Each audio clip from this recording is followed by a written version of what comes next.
Principal صاحب، میرے پیارے اساتذہ کرام اور میرے بھائیوں، السلام علیکم۔ میری آج کی تقریر کا موضوع ہے سیرت النبی کریم صلی اللہ علیہ وسلم اور ان کی اطاعت۔ سامعین کرام، اللہ رب العزت نے انسانوں کو بہت سی نعمتوں سے نوازا ہے۔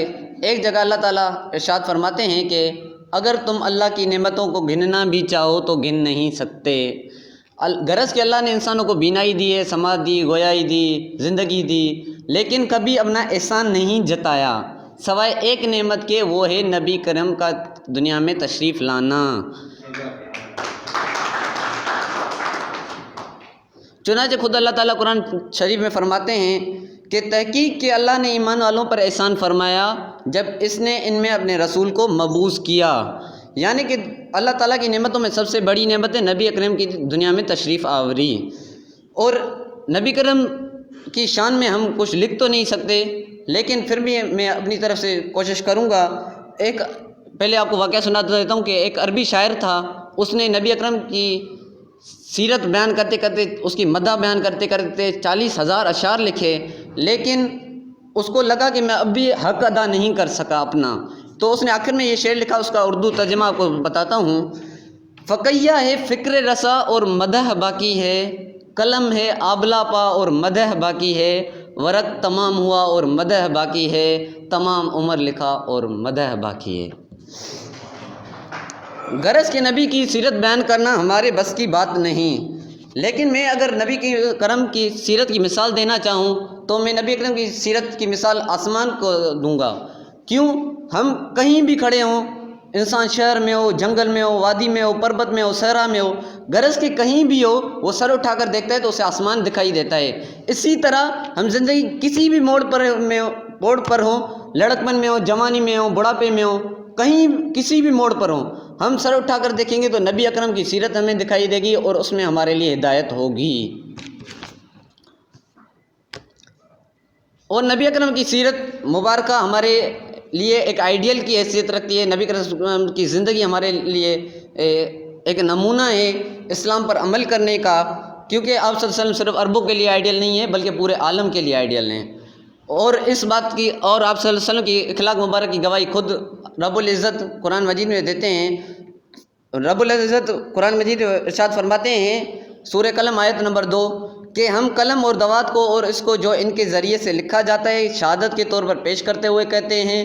پھر آیت نمبر 5 میں فرماتے ہیں کہ اور ہم اس بات کی بھی قسم، یعنی اس کے علاوہ ہم یہ بھی قسم کھاتے ہیں کہ تو محمد اپنی تعلیم اور عمل میں نہایت اعلیٰ درجے کے اخلاق پر قائم ہے۔ یعنی اللہ تعالیٰ نے قلم اور دوات کا، یعنی سیاہی کا قسم کھا کر کہا ہے کہ نبی اکرم صلی اللہ علیہ وسلم اخلاق کے اعلیٰ درجے پر قائم ہیں، تو اللہ کے بعد جو درجہ ہے تو وہ صرف نبی اکرم صلی اللہ علیہ وسلم کا ہے۔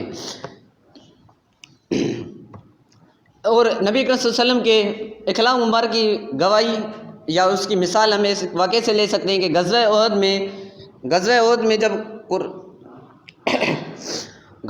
میں جب قریش کے بدبخت کفار آپ صلی اللہ علیہ وسلم پر تیر تلواریں برسا رہے تھے تو آپ صلی اللہ علیہ وسلم کی زبان پر یہ الفاظ تھے کہ اے میرے پروردگار، تو میری قوم کو بخش دے کیونکہ وہ نہیں جانتے۔ ایسا تھا میرے آقا کا اخلاق۔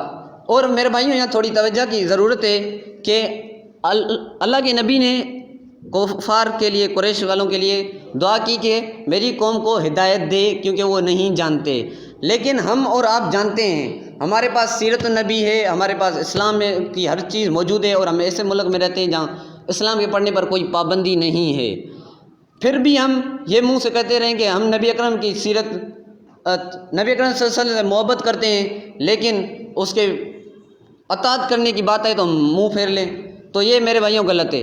ایک انگریزی کا قول ہے کہ we ignore truth for temporary happiness. ہماری بھی یہی کہانی ہے کہ ہم سچائی کو رد کرتے ہیں محض وقتی خوشی کے لیے۔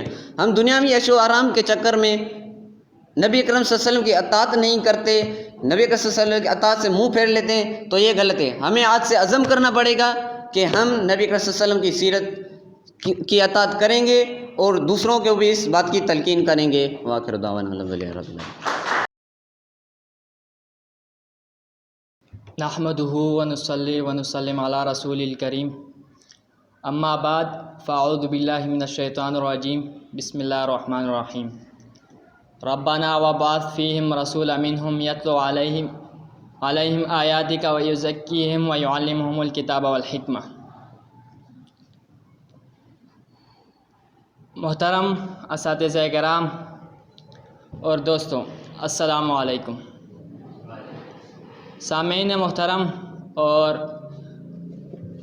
پرنسپل صاحب، آج میں نے آپ کے سامنے قرآن مجید کی ایک آیت کی تلاوت کی جس میں حضرت ابراہیم علیہ السلام اور ان کے فرزند حضرت اسماعیل علیہ السلام خانہ کعبہ کی تعمیر کرتے ہوئے یہ الفاظ فرما رہے ہیں کہ اے پروردگار، ان لوگوں میں سے ایک رسول صلی اللہ علیہ وسلم مبعوث فرما جو انہی میں سے ہو، وہ رسول صلی اللہ علیہ وسلم تیری آیتیں ان کے روبرو تلاوت کرے اور ان کو کتاب اور دانائی کی باتیں سکھائے اور ان کو پاک و صاف بنائے، بلا شبہ تو ہی بڑا زبردست حکمت والا ہے۔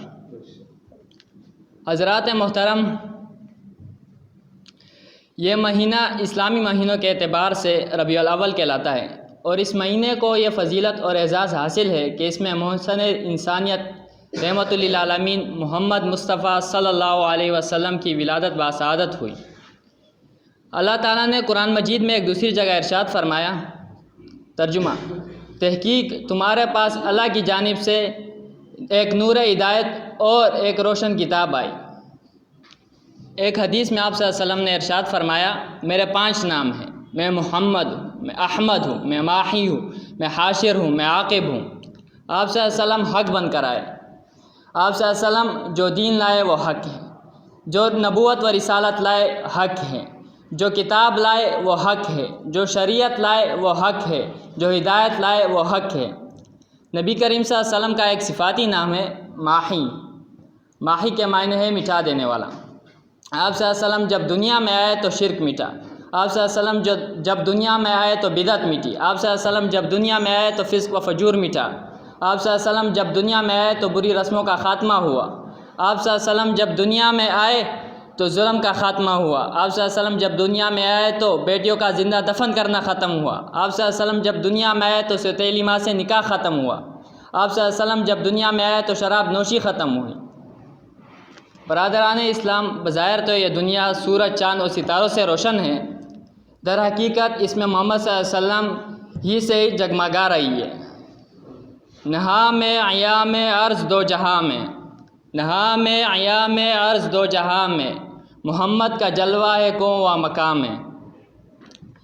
ایک اور جگہ آپ صلی اللہ علیہ وسلم نے ارشاد فرمایا، تم میں سے کوئی شخص مومن نہیں ہو سکتا جب تک اس کی خواہش اس تعلیم کے مطابق نہ ہو جائے جو میں لایا ہوں۔ جس طرح عقیدہ توحید پر ایمان لانا ضروری ہے، اسی طرح رسول اللہ صلی اللہ علیہ وسلم کی رسالت پر ایمان لا کر آپ صلی اللہ علیہ وسلم کی اطاعت کرنا بھی فرض ہے۔ اور حقیقت بھی یہی ہے کہ اللہ تعالیٰ کی اطاعت ہو ہی نہیں سکتی جب تک اس کے رسول صلی اللہ علیہ وسلم کی اطاعت نہ کی جائے، کیونکہ قرآن مجید ایک مکمل ضابطۂ حیات ہے اور اس کی عملی تشریح ان حضرت صلی اللہ علیہ وسلم کا اسوہ حسنہ ہے۔ آپ صلی اللہ علیہ وسلم کا ہر قول و عمل قرآنی احکام کے تابع ہیں، اور آپ صلی اللہ علیہ وسلم کی مکمل زندگی قرآن شریف کی عملی تفسیر ہے، اور آپ صلی اللہ علیہ وسلم اخلاق میں سب سے اعلیٰ ہے۔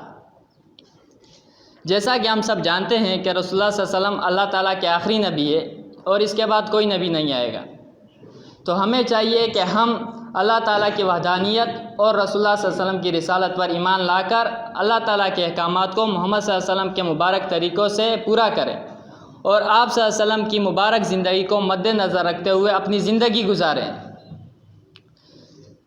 اللہ تعالیٰ ہمیں اور آپ سب کو محمد صلی اللہ علیہ وسلم کی سیرت طیبہ پر عمل کرنے اور صحیح معنوں میں آپ صلی اللہ علیہ وسلم سے محبت کرنے کی توفیق عطا فرمائے۔ وآخر الدعوانا ان الحمد للہ رب العالمین۔